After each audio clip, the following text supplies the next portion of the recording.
New camper I was given recently. So you can see I've primered it.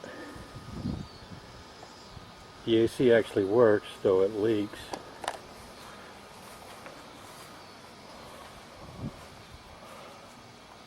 I laid a new hardwood floor, stained it, and put a couple coats of polyurethane on it. Used fence pickets.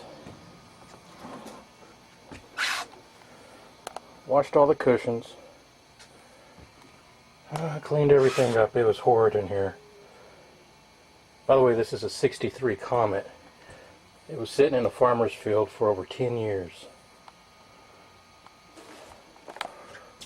Old ice box.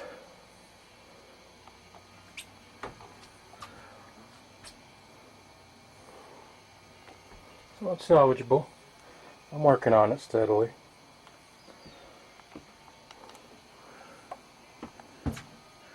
There's the AC, the culprit.